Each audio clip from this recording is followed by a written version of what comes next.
The broadcast is now starting. All attendees are in listen-only mode.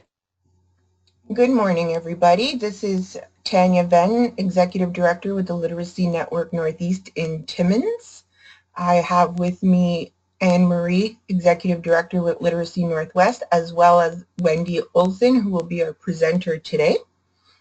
You are all on mute. This is being recorded. If you have any questions, please type them in the question box. I will be keeping track of them. And we will do a question and answer period at the end. Wendy, are you able to click show screen?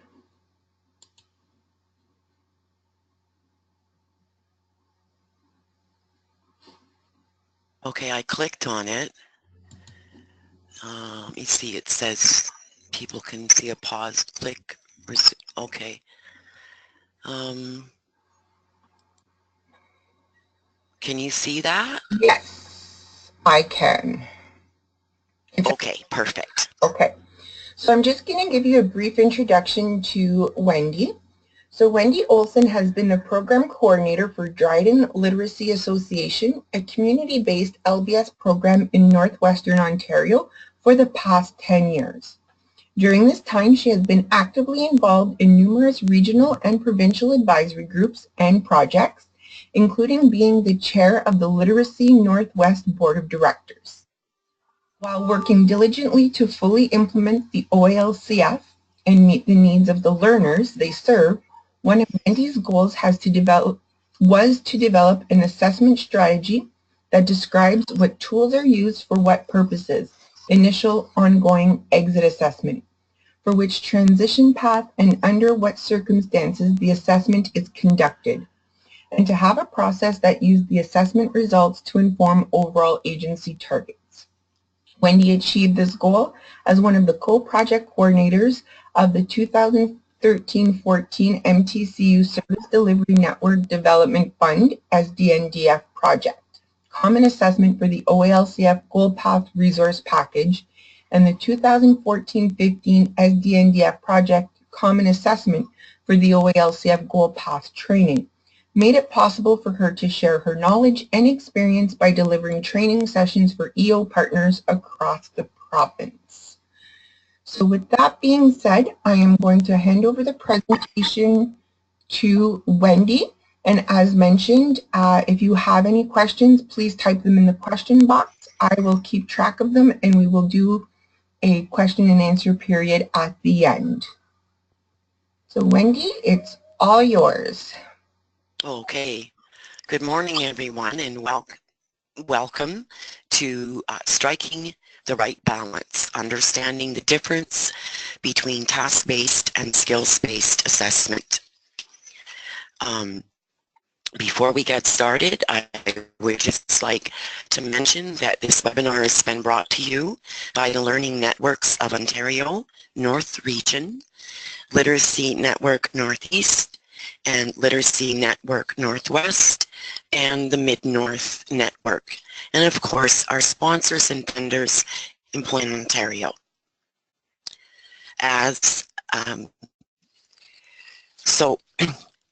Striking the right balance, understanding the difference between task-based and skills-based assessment. I would just like at this moment to say thank you to Tanya for her assistance during this time, and Anne-Marie as well from Literacy Northwest. As Tanya mentioned, if you do have any questions or comments, please type them in to the chat box, and we hopefully will have enough time at the end for question and answers and comments. Before we start, though, I would like you to think of 2 resources that you're currently using for assessment. Just write them down on a little piece of paper for now and keep them in mind as we go through the slide presentation. And at the end of the webinar, we can talk about our favorite assessment tools and resources, perhaps, if we have enough time. Okay, so our goals for today, we're going to review the Ministry of Advanced Education and Skills Development Assessment Foundation documents. For us to completely understand task-based programming and transitional programming and task-based assessment, we need to go back to our foundation documents. Then we're going to discuss and talk about skills-based versus task-based, and we're going to take a look at the resource that we had created back in 2013, just as an opener for part 2, which will be more involved in assessment resources and methods. There are 5 parts to this webinar series, and this is the first one. So there are 3 key documents that I'm going to be referencing to and talking about. The Foundations of Assessment, which the ministry developed and sent out in November of 2011, along with the Curriculum Framework, the master document, and the Practitioner's Guide to Task-Based Programming. All of these documents are housed under Publications, the OAL CF Tools and Resources. Okay, so the first one we're going to discuss is the Foundations of Assessment. There are 4 key foundation documents altogether. The Foundations of Assessment, our Curriculum Master Framework document, Foundations of Transition-Oriented Program, and the Foundations of Learning Materials. There's also the 5 goal path descriptors, a selected resource list, a service and service coordination and referral, but the one that we'll be referring to the most today is the Practitioner Guide to Task-Based Programming.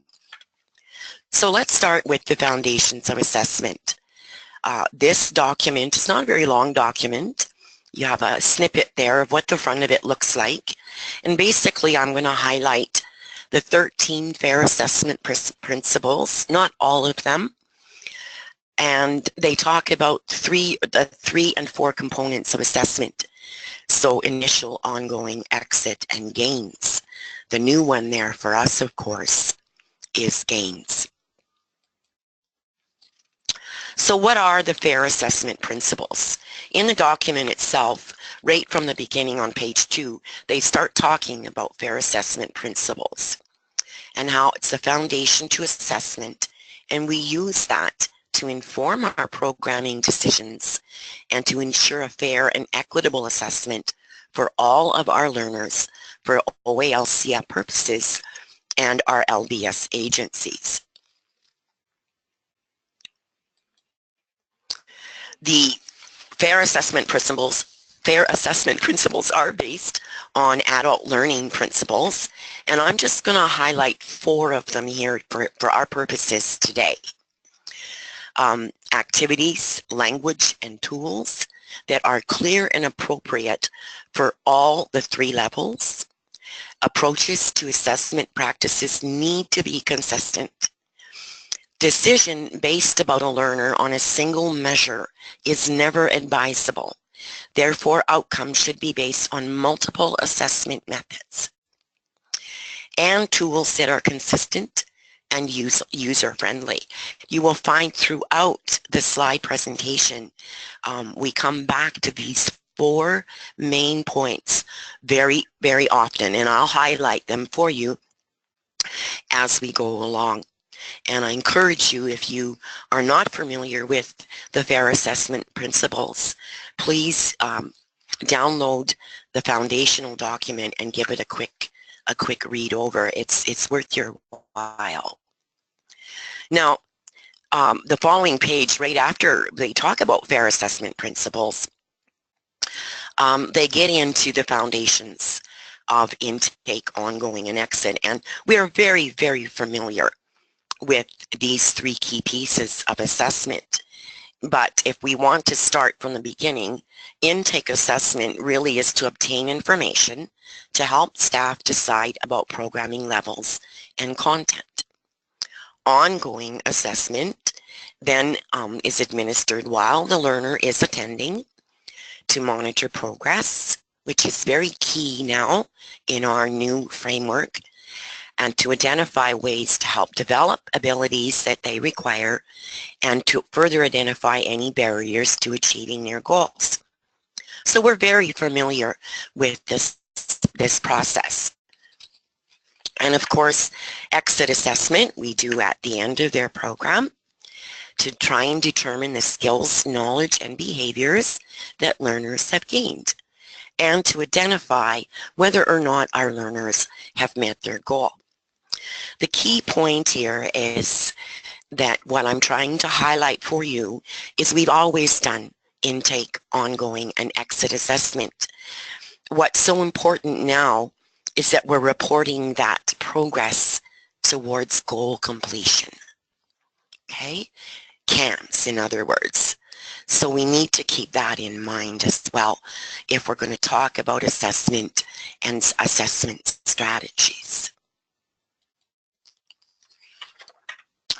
Then the document moves over to talk about their two new OELCF assessment strategies. The first one being goal completion and the second one being learner gains.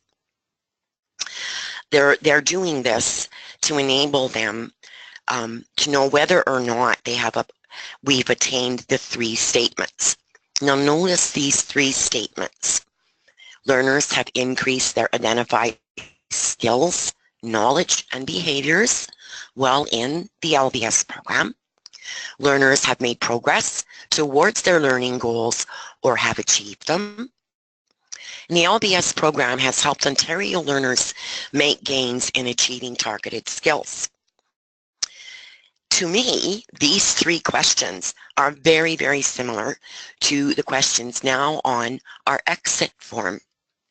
And it shows me that the ministry is still going back to our foundational documents as we further transition through the OELCF and the PMF and all of the new components of our program. So the goal completion, although we've always used this as an indication of achievement, there was never a way for us to measure that and report that to the ministry. So these two strategies together, goal completion, the completion of their learning plan, and learner gains will now form the two strategies that the ministry will be looking at. Now, learner gains is, if you look at the foundational document, learner gains is purely for accountability purposes, to show gains and to measure those gains for the ministry. As we all know, we're still waiting for that. The document then goes on to talk about literacy as an agent of change, as an agent of social practice, and it's quite a good discussion. I chose this comment. Skills-based assessments reveal only a glimpse of the whole picture that is literacy learning. A comprehensive and learner-centered approach to assessment includes tools and processes that also look at task performance, social practices, and changes in learners' lives. So we're brought right back to the skills, knowledge, and behaviors that they need to progress through. Okay. It also acknowledges the importance of a variety of approaches to assessment, which brings us right back to our fair assessment principles and our adult learning principles. The document then goes on to talk more about informal and formal assessment methods. And again, there's a short discussion on learner gains. Now, we have to remember that this came out in November 2011. So at that time, learner gains was deemed a document for accountability purposes. I strongly encourage everyone to download this document and to refer back to it. These documents aren't something I think that we can just read one time and then put away.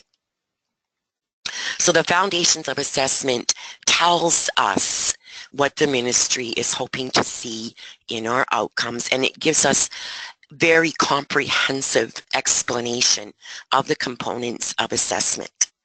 Okay?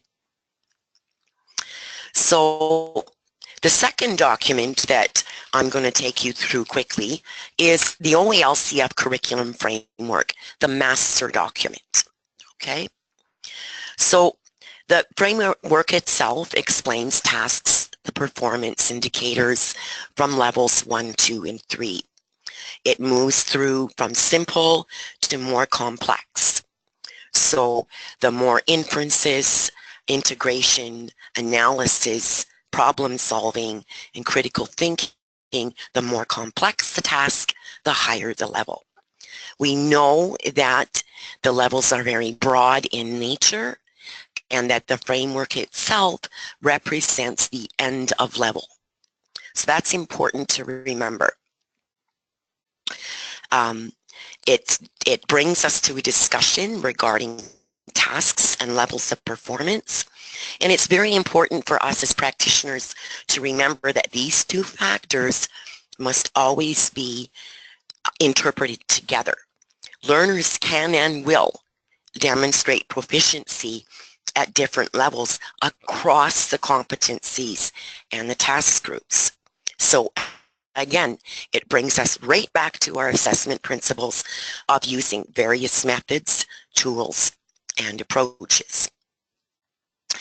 I like using the curriculum framework as a source of example tasks and to help actually build my learner plan depending on the goal path.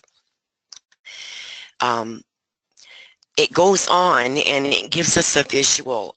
Now I snipped this off the master document from the EOPG website. The reason that I wanted to highlight this document, because as you can see, just by giving us the indicators, it gives you examples for ideas of activities and tasks to help you build your training plan. In every section, it gives you an example task to illustrate what learners can do at end of level. Okay, and it also gives you a really good idea of what kind of tasks learners are likely to be expected to perform once they've transitioned. So here I have the first 4 competencies, A, B, C, and D. So if we look at these competencies, competency A, find and use information, and we look at the 3 task groups, it's reading. It's reading and interpreting documents. So competency A, find and use information, is very similar to the old LBS reading, except it breaks it out more. Competency B, communicate ideas and information. If we look at the 4 task groups in this competency, we can see it speaking and writing. C, understand and use numbers. The 4 competencies in there, it's all numeracy. And then of course, D, use digital technology. And that, to me, is self-explanatory. It's computer literacy learning. Okay, the second half or the bottom half, E and F, E is managed learning, which again is, I compare to self-direction and self-management. And then of course, F, engage with others. Okay. So if you take a look at the visual of the framework itself, you can actually get ideas from here for different types of activities to help build your training plan. You can also use the key development skills list at the end of the goal path descriptors, or in the resource that we have developed through Literacy Northwest, there's a nice little checklist you can use for that as well. And we'll talk about that later on. Okay. As we get into the beginning of our Master Curriculum Framework document, there's a really good case study based on Jeremiah. And I really like this visual because you can clearly see that as we look at it, we can see that Jeremiah has very specific competencies and task groups that he needs to work on. You can see the patterns of strength very clearly and needs. Now, Jeremiah actually wanted to, his goal path was to try and go to grade 12. So if you look at our assessment, you can see in order for him to be successful and transition into Ontario Secondary School goal path, he's going to have to work on B2, write continuous text, and using measures. Okay, so you can see that very clearly through this visual how once your assessment is done, you can identify strengths and needs and the competencies that they need to work on. And these two competencies, competency B and competency C, are two of our primary competencies. Primary competencies being competency A, find and use information, competency B, communications, and competency C, understand and use numbers. Okay. I've taken a snippet out of the framework itself, and you can see here under secondary school, which is where Jeremiah is headed, it gives us 3 examples. Write a reminder note about upcoming plans, write a brief email, and write instructions, which are 3 tasks very common that he would need to be able to do if he was to go to the secondary school goal path. Okay.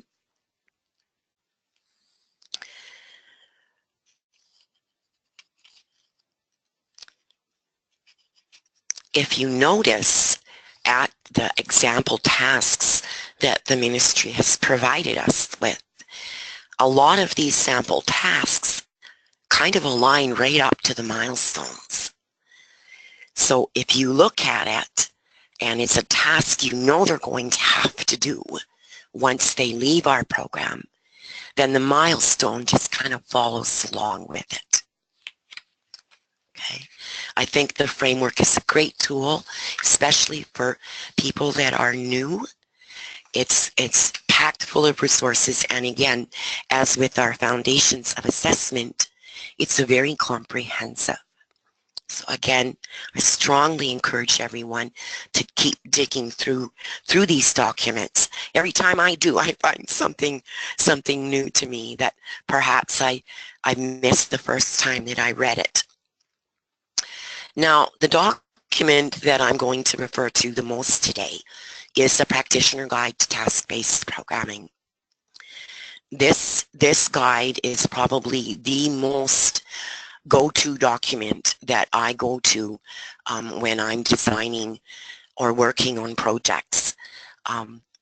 It starts out with 7 underlying principles of using a task-based approach. Okay. Task-based programming is an effective methodology to help learners use their literacy abilities.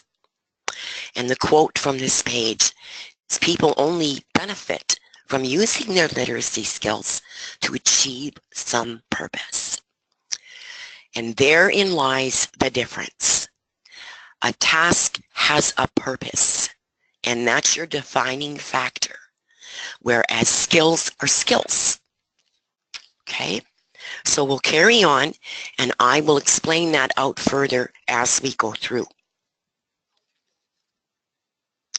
The tasks will always directly relate back to their goal and will be tasks that they'll most likely perform once they leave.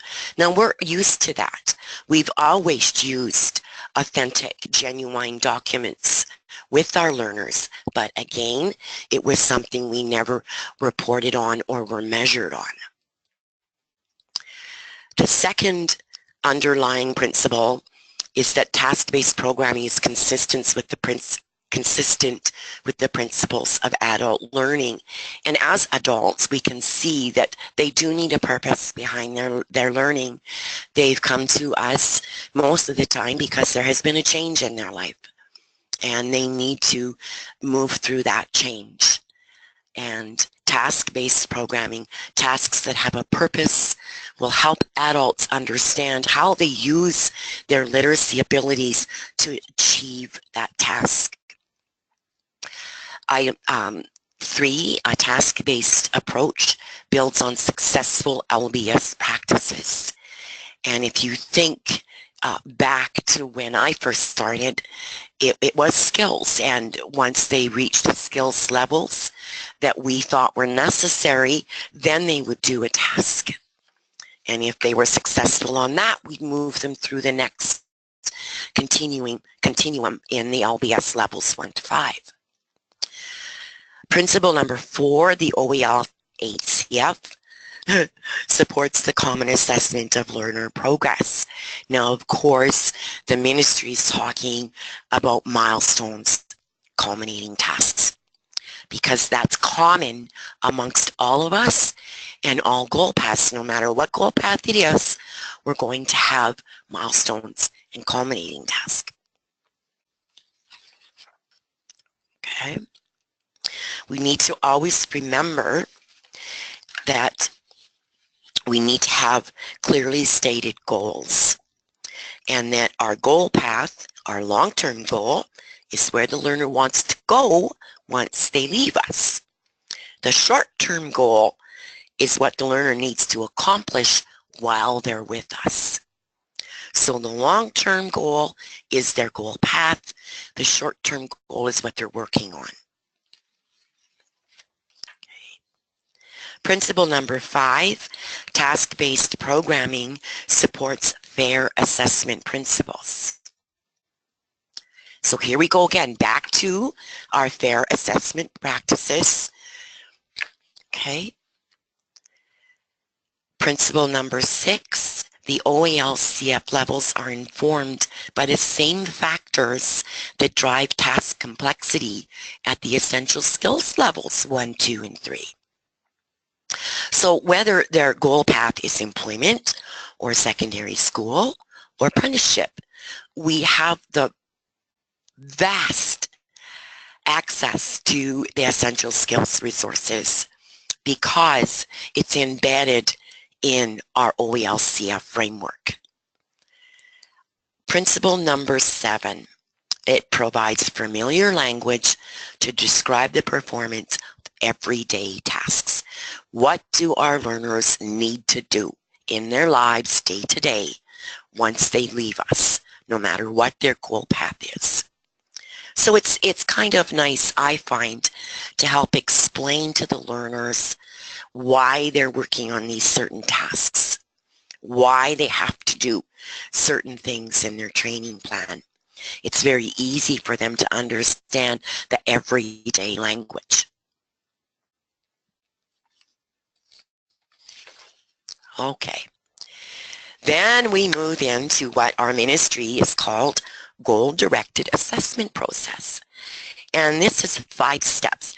Now again, I realize that we're all very familiar with intake assessment, but again, if we're setting up to move into task-related programming, we start with a goal-directed assessment. So when a learner comes in and you sit down and talk with them, in step 1, like we've always done, we gather background information, their schooling, any work experience, some transferable skills. We take a look at their learning style, and we try to talk about any obstacles or challenges that they might have. Now we do this because it's going to tell us, can we build on the learner's strengths? Are there any challenges that may affect the learner's progress? Should we be referring this person to another program in the community? Okay? And we know this, but if we start from the very beginning talking about their goal, it's going to give us their goal path. And that's when we can start setting up further assessment. Again, step 2, the long-term goal, that's what they're going to achieve once they leave us. The short-term goal is what they're going to work on when they're with us. Again, step 2 is going to tell us their goal path and what they should be able to do at the end of our programming. Step 3, we're going to assess the requirements of the learner goal. If we look at, it says goal-related tasks that are necessary for completion, complexities, the knowledge, skills, and behaviors. So right back to our fair assessment principles. Any other skills that they might need to develop, any logistic or cultural requirements, and of course stuff they might need that we don't deliver, but they will need to transition successfully to their goal path. Step 3 is extremely important because it's going to give you the indicators of what levels of task they can perform. And once that's done, entered into CANS, there's our accountability. Okay. So step 4, you're going to assess their achievements and their current capacity, right? What can they already do? What type of tasks are going to become their learning focus? What embedded skills and knowledge do they already have to be able to perform these tasks? So by step 5, we're already starting to develop their learner plan in our mind. The key development skills is a great way to figure out what they need to work on in that goal path. And I'm going to again refer us to the key development skills checklist in the Common Assessment for the OALCF Goal Paths Resource Package. You can literally take that. Those are the skills and tasks that the ministry has deemed our learners need to be able to do when they leave us. You can use that as self-assessment piece, or you can use it as a piece that to help you build your learning plan. Your learning plan is going to lay out their actions. And it's also going to provide us with a way to monitor the learner progress and about how long they might be in our program. So again, although I know that we're very familiar with initial intake, if we start right at the beginning with a goal-directed assessment, the goal path will just come out of that. And that's going to tell us what types of assessment we should be using. Okay. The document then goes through an extremely comprehensive comparison between a task-based approach and a skills-based approach in assessment. And I'm not going to read everything on these next few slides, but I am going to highlight a few things. In a task-based approach, first you use a range of task-based assessment tools and activities.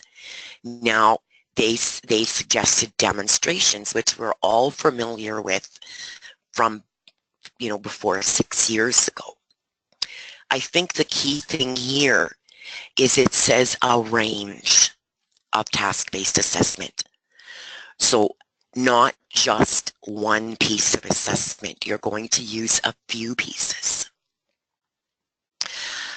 Some of it may be skill-based, involving math or comprehension and a writing sample. Okay. The assessment provides you with an understanding of their abilities to use what skills they already have at different competencies at different levels. In a skills-based approach, we're looking at skills. We're trying to determine what skills they have. So assessment, again, it can include math sheets, demonstrations, reading comprehension, and a writing sample. We take their reading, writing, and math, compare that to an LBS level.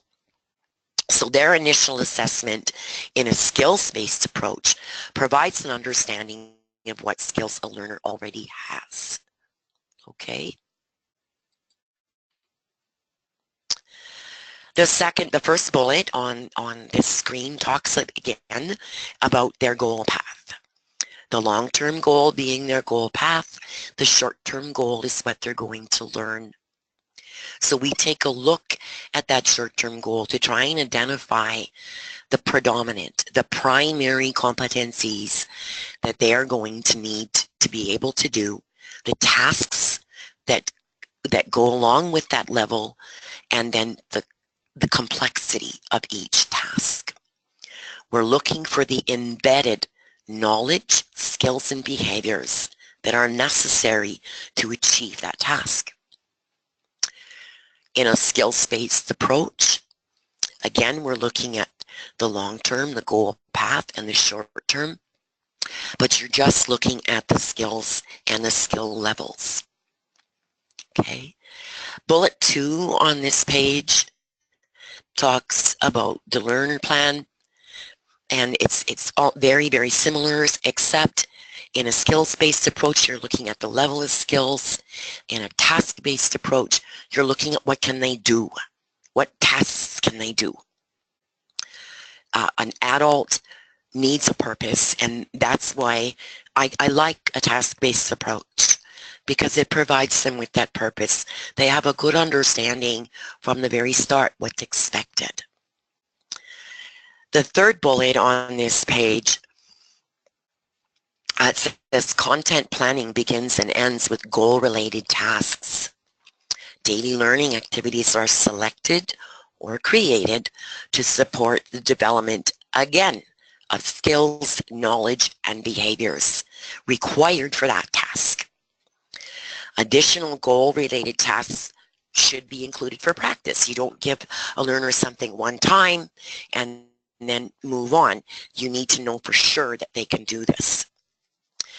In a skills-based approach, the content begins with a starting point. What skill level are they at?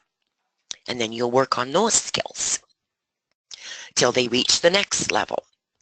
And then probably in between there, you're going to give them a demonstration or an activity to work on that's authentic to their next step.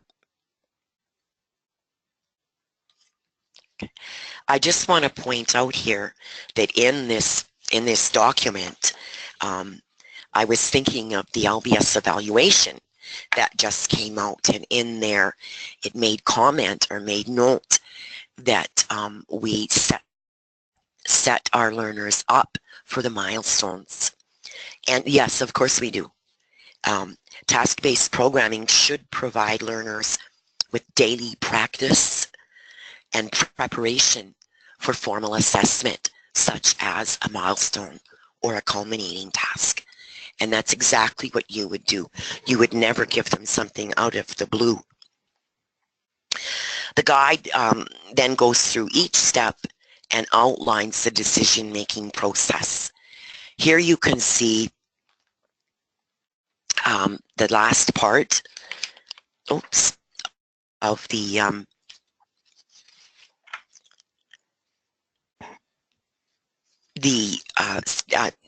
comparison between task-based and skills-based. In a task-based, the practitioner integrates selected materials from a variety of resources to strengthen that performance. In a skills-based, you're going to start gathering samples in other authentic materials that will show the reading, the writing, and the math skills. Okay. In task-based approach, skill building activities are introduced when the lack of components interferes with successful task performance. But as quickly as possible, your focus is going to go back to the task. Okay? In a skills-based approach, the learner acquires the necessary skills. The practitioner provides an authentic goal-related material and activity to show the increased skill acquisition. In a task-based approach, the practitioner tracks progress through ongoing assessment based on goal-related tasks. As the learner completes more complex tasks, progress towards the requirement of their goal are evident. In a skills-based, we go through ongoing assessments such as quizzes and tests and exams and demonstrations. And I'm sure you can see by now that some of this is more task-based in certain goal paths and more skill-based in other goal paths. And that's what we're going to talk about very soon, striking the right balance. The last part of this comparison, tasks are related to learners' goals.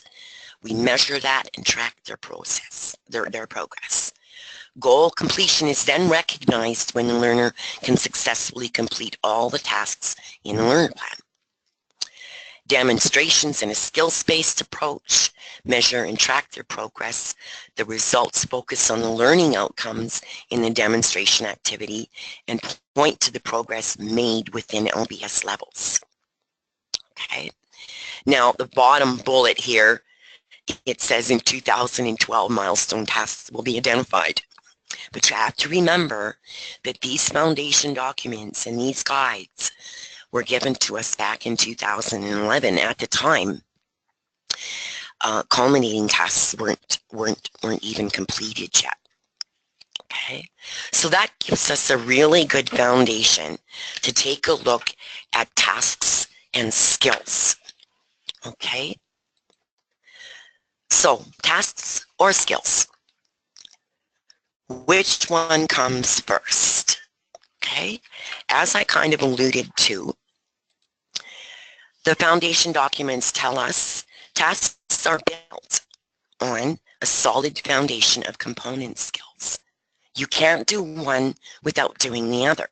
Skills and tasks are interdependent and they work hand in hand. We know that. But skills will enable task completion. The completion of those tasks will enable goal completion, which is the strategy that we come back to right out of our Foundations of Assessment document. Okay. In task-based programming, goal-related tasks always will come first. Task-based assessment reveals the kind of tasks, the level, that will make up part of the learner plan. If performance then reveals a deficiency in skills, you give the learner activity and they can only complete part of it, there's your clue to go back and work on some skills. As soon as that skill is reached, it's back to the task. So in a task-based approach to assessment, it will always be task to skills, back to task. Okay? When you're taking a look at trying to find the right balance between tasks and skills, there really is three main points, factors to remember. And the first one is their goal path. Now, if it's apprenticeship or secondary school or even perhaps post-secondary, it makes sense that depending on the learner's proficiency level, that there may be quite a bit of skill development required to be prepared for a more academic learning environment. But again, that's also going to depend on their proficiency levels, right? So again, it's going to depend on their current level of knowledge, their commitment, their time frames, and the importance of the tasks to the learner. How far do they want to go? The third key point to remember is if it's targeted programming. And by targeted programming, what I mean is that, for example, it could be a program that was designed just to specifically meet local community needs. For example, an essential skills for the workplace program, a job readiness program. The competencies that are going to be the focus on that are going to be competencies for entry-level employment. So if you think of these three factors, the goal path that they want, where they want to go once they leave us, their proficiency already, will it be a very long time? Are their skills so low that it's going to take a very long time to bring them up to that academic requirement needed for the three further education goal paths? Or should they be looking at maybe something different? And then, of course, the program that they want to enter. Lots of us out here run different programming that's targeted at different clients. So if that's the case, then you're meeting specific needs and you're going to focus on very specific skills and very specific tasks. Okay. So why the heck are we doing all of this? I'm going to bring us back, way back. I'm sorry if there's new people out there, but this is the Appendix 2. It's an agency self-assessment tool for implementing the OELCF. Now, there was 4 key areas that we had to focus on: transition-oriented programming, service coordination, task-based approach, and task-based assessment. Okay, so I took the last one, item 4, task-based assessment, and I snipped the mostly in place and fully in place indicators. Now again, we have to remember this is an agency self-assessment. Now it's been, I believe, 5 going on 6 years since we've moved into these new frameworks. So the ministry is really looking for us to be able to mark fully in place. So you can see right from the very beginning in the fully in place, the agency understands the difference between task-based and skill-based assessment. And that's why we're here today, because there is a difference. You don't give your learner just one piece for assessment. You use a variety of methods, informal and formal. The formal is going to help us report goal completion to the ministry. The informal is going to help practitioners let us know what our adult learners can do. Now, the fully in place moves down through choosing assessment tools, measuring, and choosing tools appropriate to the purpose. Again, we're back to tasks, not the skills. We can track those achievements in relation to goal completion. And then the big one at the end, the one that put the bee in my bonnet a few years back, was the assessment strategy itself. Now, if you go through and you go back to the goal-directed assessment, the 5 steps that's outlined for us in the Foundations of Assessment document, it speaks to all 5 of these key points or indicators that the ministry has given us. As an agency, if you look at the mostly in place indicators and then compare it with the fully in place, that may help you understand as well. The assessment, the goal-directed assessment, starts with the goal and ends with the goal. So your training plan is clearly laid out then, what that learner needs to work on when they're with you. Okay? So if you have any questions about this, please let me know. These these 5 indicators of being fully in place are the 5-part webinar series that the 3 networks of the North Region are going to be running, and this is part 1. But if you're having trouble trying to decide if your agency fits in mostly in place or fully in place, take a look at the mostly in place first. And then it will help you decide, like most agency programs understanding can discuss the importance of task-based assessment in a task-based delivery model. Fully in place, you understanding the difference and you're using different assessment for different goal paths depending on the learner. So I just wanted to talk a bit about that. The description at the top says, overall assessment strategy demonstrates agency capacity to select and use appropriate task-based and other than task-based tools and methods for initial, ongoing, and exit assessments that are directly related to the learner goals. So break back again. Start with your initial assessment. You know their goal. So choose assessment pieces that are specific and relevant to that goal. Hence, the informal and formal various methods and various tools.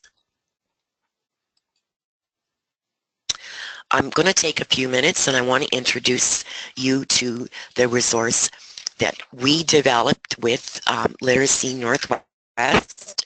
Tanya spoke about it very briefly when she introduced me. And I forgot to say thank you, Tanya, thank you. But the whole goal of this big project was to develop an assessment resource package for each of the 5 goal paths that included a strategy for each assessment component, being initial, ongoing, and exit. We achieved that, but now we can take that and build on it. And that was our initial purpose, to try and create a foundational resource for common assessment practices that practitioners and programs can then build on. Okay, so we're going to go through that over the next 5 or 4 webinars. So if you've enjoyed today, please come back and sign up for the other ones. Okay. The introduction piece of this resource gives you the background and rationale. And the background, the behind the work was quite comprehensive. It was done based on needs, practitioner needs. We also talk about, again, the difference between task and skills-based assessment. The introduction gives you a description of everything inside the resource, how it's organized, how it's aligned, and we made little icons for each goal path. And if you have the time, please go on to the northernliteracy.ca and check it out. If you haven't used it, just give it a read over, a look, and I'm sure you'll find something in there. So that was the introduction. Now we have a package for each goal path. The activities, the key development skills checklist.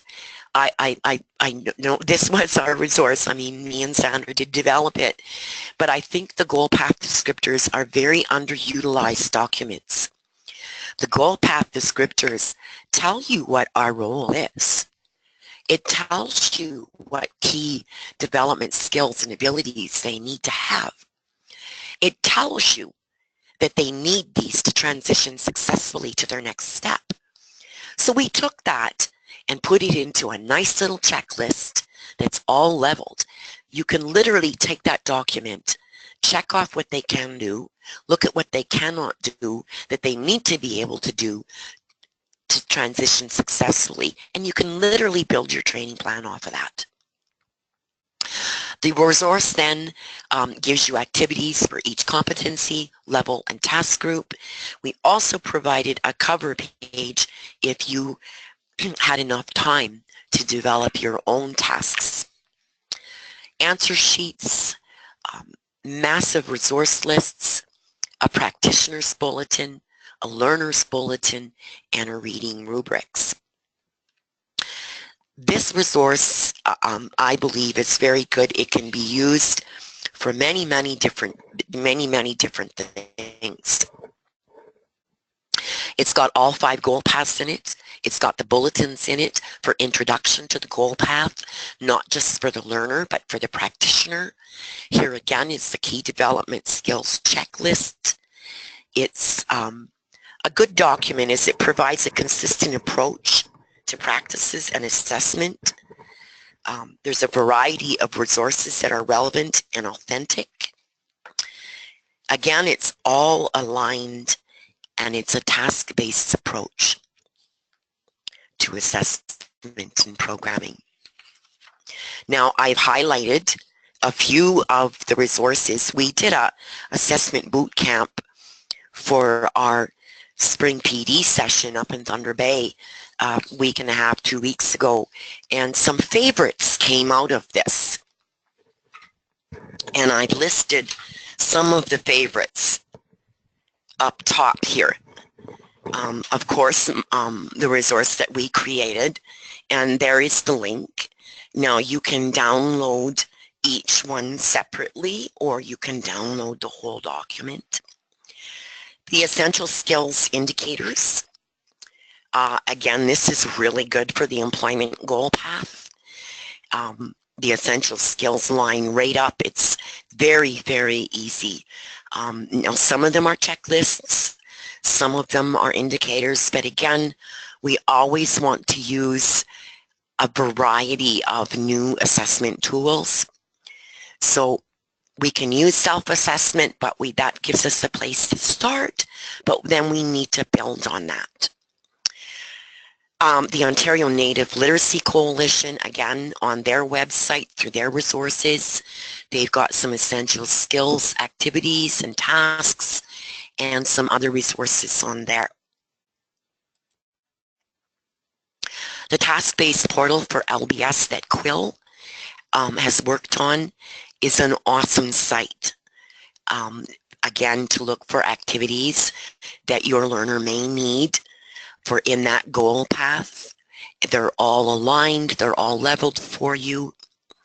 So again, jump on that website and you have a variety, a mass amount of activities and tasks to look from. It's also Francophone version and the Indigenous as well. CABS was mentioned because CABS, although was developed back in our skills-based days, a lot of the activities in CABS have a purpose. So if a task has a purpose and is developing skills, then of course, why not use it?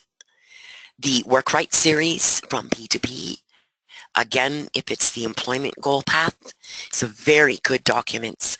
There's 7 books in the series, very authentic to the employment goal path. And the escargot, and I provided you with the LBS practitioner training site that they have there. And again, they've got welcome packages specific to the goal paths, their self-assessment for each competency and level. So those were some of the favorite ones that came out from our session in Thunder Bay. So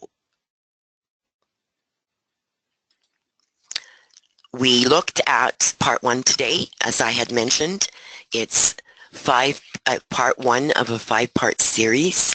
Part 2 is choosing assessment tools. Part 3 is being clear, measuring, and appropriate assessment tools. Part 4 is tracking that in relation to goal and goal completion. And part 5 is of developing an assessment strategy for each goal path. Okay. So I've gone through this a little quicker than what I thought I did, or I thought I would. Does anybody have any questions that I may be able to assist with? Yes. So I've been tracking the questions. So one of the first ones is will this be available? So yes, this is available as a recording and you can share with all staff in September. So that one I can handle. It says, hi Wendy, Candice here. Terry, Rachel, and myself are watching in Nipigon. Sorry if I mispronounced that. Could you give us an example of a task versus a skill? Thank you. Okay. So let's say one of the tasks that Jeremiah is going to be working on when he goes to register for a secondary school, it would be figuring out the percentages of sale items. We know the embedded skills needed to do that. It's multiplication, work with decimals, and percentages. So the learner's going to have to be able to manipulate whole numbers, fractions, and percents. So that's the embedded skills that they need. But the purpose of the task is to figure out how much money he's going to save by buying that item on sale. So he may have to work on multiplication, he may have to work on fractions, he may have to work on percentages. Those are the skills, the skill abilities he needs to do that task to figure out how much money he's actually going to save. Does that help?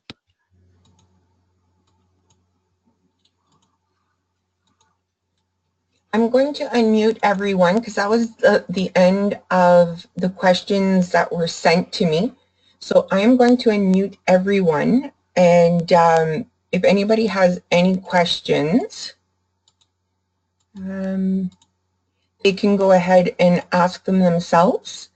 Anne-Marie did say, though, that LNW has some French language common assessment for the OALCF goal paths resource packages that they're happy to give away. So if anybody needs those, you can contact Anne-Marie or those who are in the LNN network if you want to contact me, and then I can get them for you, or Anne-Marie can send them to me and I can pass them along. If anybody has any questions, again, now is the time. I've unmuted you all. You may have muted yourself on your end. Or you may have muted yourself, so you'll have to go ahead and mute. Hi, Wendy. There is no poultry stuff built in. Yes,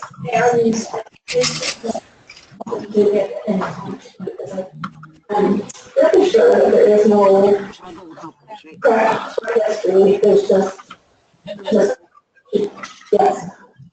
yes, and we don't have incredible there. I think that's because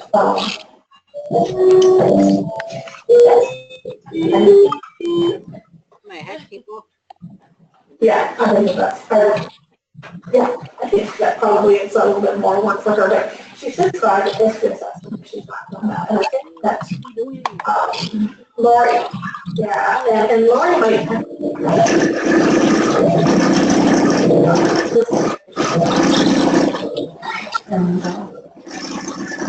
If Lori can't get it, Liz can give it to us, and I'm pretty sure that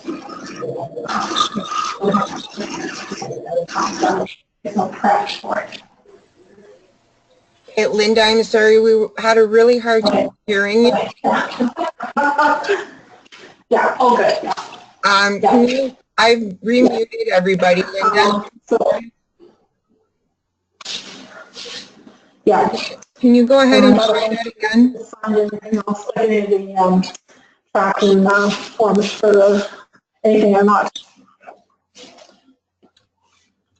Yeah, that's probably not a bad idea. Yeah. Yeah. Okay.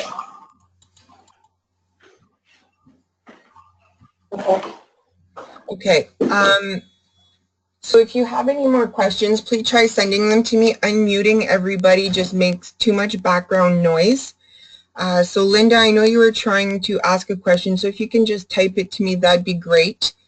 There is another question, Wendy, that was sent to me. Or maybe even Anne-Marie, you can answer this. Do we have the dates for the next set of webinars?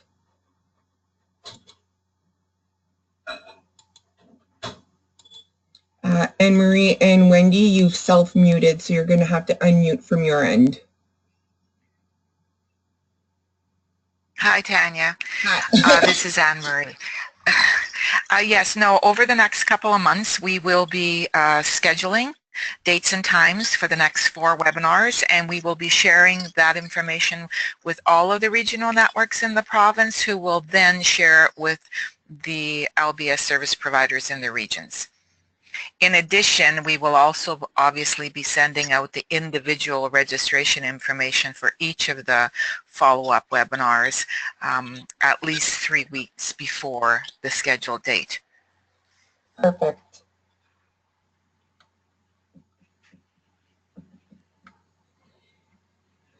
Are there any other questions at this time for Wendy, Anne-Marie, or myself? Wendy and Anne-Marie's contact information are up on your screen right now.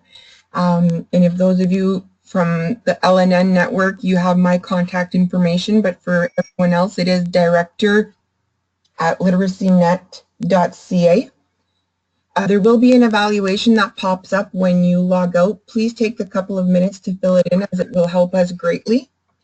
On behalf of the Learning Networks of Ontario, Literacy Northwest, Mid-North Network, and Literacy Network Northeast, I would like to take this time to thank Wendy for her time today and her expertise.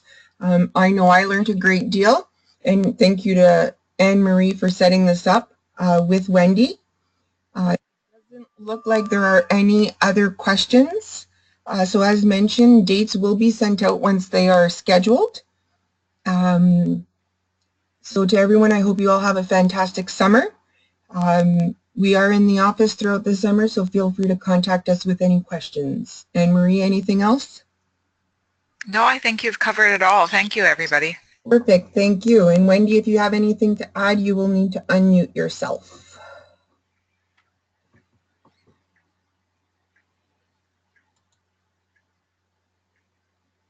There we go. Thank you. I'd like to just say thank you to everyone that joined me today. And again, if you do have any questions, please feel welcome to send me an email or give me a call. But I strongly encourage everyone to make sure that they have copies of those foundational documents in their program, and then they go through it with your staff. The ministry is still progressing and building on those foundation documents. But please give me a call if you'd like to discuss anything further or have any questions. Thank you very, very much. Again, thank you, Wendy. And with that, I am now going to stop the recording.